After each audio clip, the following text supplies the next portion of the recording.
This is Dr. Casey Ellison, and today we're going to give an introduction to psychological statistics.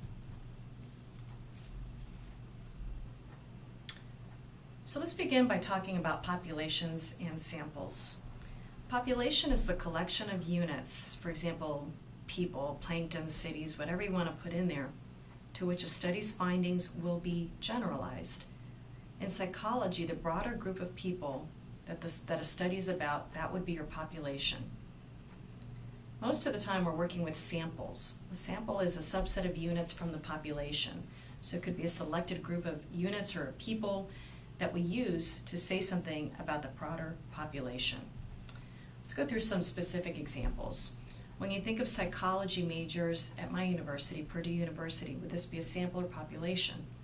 Depends. If you want to say something about psychology majors, you can sample some of them to say something about the population of psychology majors. If instead you want to say something about all psychology majors all over the country, then psychology majors at Purdue would be one sample. Let's say you sample college students.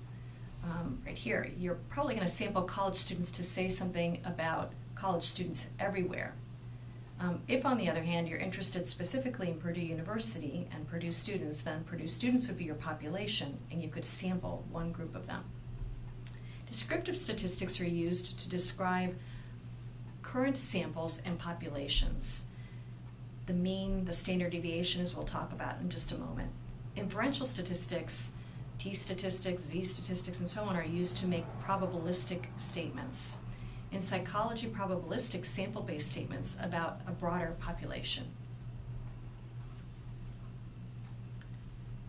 So descriptive statistics are used to organize and summarize multiple observations. And note that there's an S in observations. It's more than one. We're never doing a study on just one person because it's really hard to say something about a broader population based on a sample of one person, or for that matter, two people.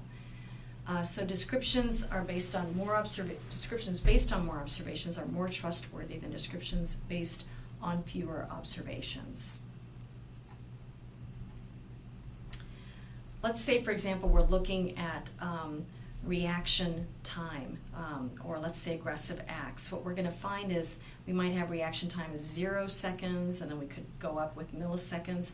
Here we're simply looking at the number of people that fell in each score. So one person might have had a really, really fabulously fast reaction time, or maybe just a few people. There are some more that had a slightly slower reaction time, more that had a slower reaction time, and the mean reaction time is about here. Aggression, let's say instead here we're looking at no aggression and a lot of aggression. Some people are probably going to do something aggressive at some point, but very few people do a lot of aggression. So these are descriptive statistics. We're taking a sample and we're saying something about that sample. Let's say we're looking at relationship satisfaction on a score of absolutely 0 to say 20 or something like that. People tend to be pretty satisfied in a relationship. We don't get a lot of scores down here because otherwise people wouldn't be in the relationship. So one thing we might be interested in is how much spread there is in our scores. And we can calculate the spread of scores by looking at how different each score is from the center of a distribution, the mean. So you can look at each score and you can see how much it differs from the mean of all the scores in that sample. Let's take statistics lecturers. How many friends do they have?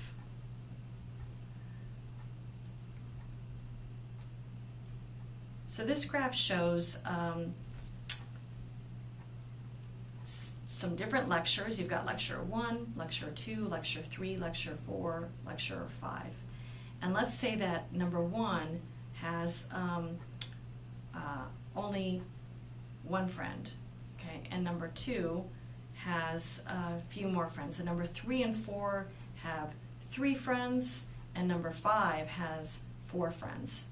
The mean number of friends is right here, and you can see that each score may differ from that mean. So this deviance right here is simply taking the difference between the actual score and the mean for that sample. Actual score, mean for that sample. This lecture had the same scores, it's going to be the same deviance, actual score versus mean of that sample. So how would you summarize this? You could add all the deviations, but that's going to give you 0. They'll cancel each other out because some are positive and some are negative around the mean. So instead what we do is with each deviance, which sums to 0, we square the deviances. And we get what's called the sum of squared errors. So we take the deviance and we square it. We take the next deviance and deviation and we square it. So the square deviations are more useful to us. We can take the sum of those. Of course, the value depends on how many scores. If you've got more scores, the sum of square deviations is going to be greater. So we have to divide by the number of scores, 520 divided by 5. And that's what's called the variance. You've probably heard that term used before in descriptive statistics. There's a mean and there's a variance. This variance is in units squared. Remember we were talking about how many friends people have? This isn't going to make a lot of sense to us, whereas these scores made a lot more sense to us. 1 friend, 3 friend, 4 friends. To get back to this unit, we have to take the square root again. So we'd simply take the square root. It's measured in square units, the variance. It's not very meaningful, so our standard deviation takes the square root of that, and we get 1.14. The bottom line is means and standard deviations are common ways of characterizing observations. Okay, so yeah, just getting back to this example, these are two different distributions. This one has a mean right here. This one has the exact same mean, but they have different standard deviations. This one's more spread out, bigger standard deviation. This one's less spread out, smaller standard deviation. This is another way of looking at it. For the lecturers, again, we're back to the actual scores that people had. These two had 3 friends, this one had 2 friends, and so on. Here, you've got the same mean as here, but here the scores are much more spread out. Okay. Can we be confident that 2 means represent a real difference? Let's say we've got 2 different groups, 2 different samples. We take the mean of each. Are they truly different? During our last lecture, we talked about the idea that alcohol might cause aggression, and we imagined an experiment in which one group would get tonic water. It's our control condition. Another group might get a vodka tonic, and maybe we have a very fine vodka that is barely detectable. You can't really taste it. So people don't know which condition they're in, but some people are getting alcohol, some people aren't. And then we measure their aggression. So our sample here, our control sample, let's say that the mean aggression score was 2.5. In contrast, let's say our experimental sample, the ones who were randomly assigned to this condition and who drank alcohol, let's say their mean score was 6.5. Those are different means. Is that a real difference? So you have to ask, what is the likelihood that these two sample means differ this much if alcohol doesn't have any effect whatsoever? This looks to me like alcohol has an effect, but it's possible that alcohol really doesn't have an effect and that by chance alone these two samples happen to differ. So do these means differ because alcohol has a true effect? Or is it the case that alcohol really doesn't have an effect, but they differ because they were different samples from the same population? And when you take different samples, they're going to vary from each other. You know, you're taking different people from the population, they're not going to be identical. So there's some random variation there, some chance variation. And maybe alcohol doesn't really have a true effect, and these two samples just vary by chance alone. So how do we answer that question? How do we know if that's a real difference or not? We need a test statistic, and that indicates the probability of this degree of difference occurring if the difference is due to random variation. I know that's hard to grasp, but the test statistic is saying like, all right, let's assume that this is just chance variation. These are actual samples from the same population, okay, that we didn't actually create a new population with alcohol. It didn't have a true effect. We didn't create a new population. The test statistic will tell you the probability of that occurring. If it's a pretty big probability, they probably are from the same population. If it's a very small probability, it means that it's unlikely these are from the same population. You've actually created a new population by giving some people alcohol and assessing their aggression. That's where inferential statistics come in. Now, is the goal of psychological research to describe a single sample of observations? No. We want to say something beyond a sample. and about a target population. Saying something beyond a sample is an inference, and that's why it's called inferential statistics. So inferential statistics are tools to use sample data to draw conclusions about a population. For example, we might use the mean to make an inference, the sample mean to make an inference about the population mean value. And we have to ask ourselves, are we confident or not so confident that the sample information faithfully represents a population? Let's take another example. Let's say we use this statement that was grabbed from a publication. Participants, and don't worry about the specifics. Participants in the similar candidates condition viewed the decision as more difficult than did those in the different candidates condition. They give a sample mean for the one condition, right there, and a standard deviation. They give the sample mean for this other sample, the different candidates condition, the different condition.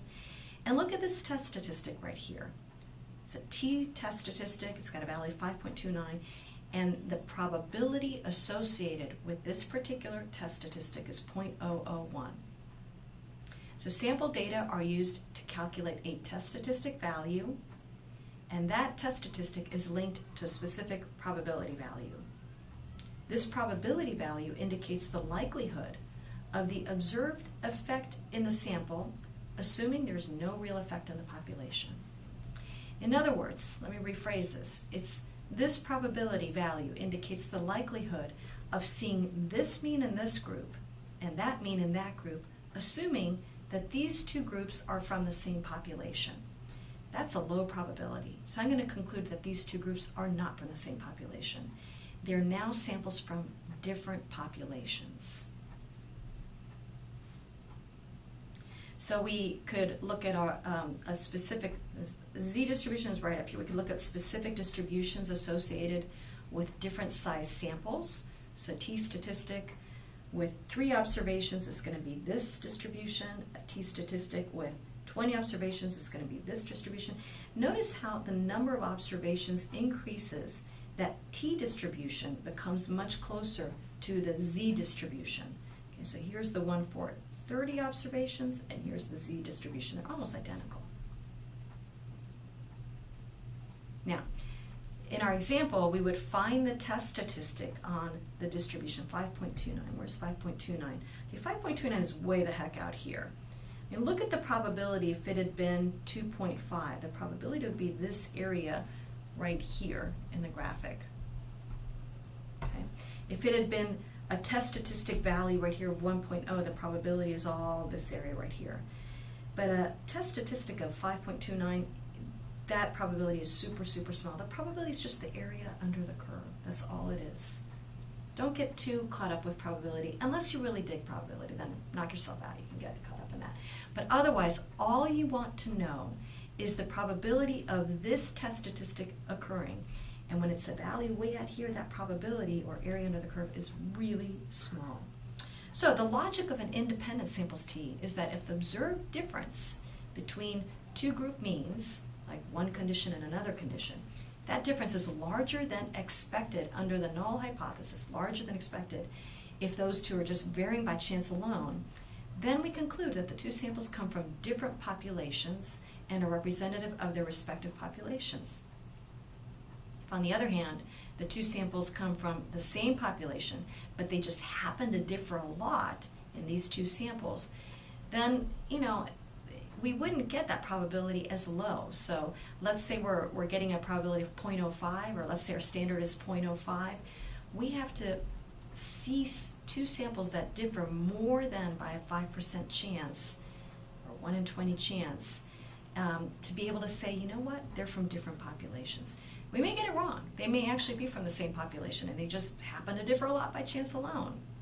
So that happens once in a while. In fact, it happens once every 20 times if your standard is 0.05. So by what standard do we judge whether two means are equal? We use this test statistic, a T.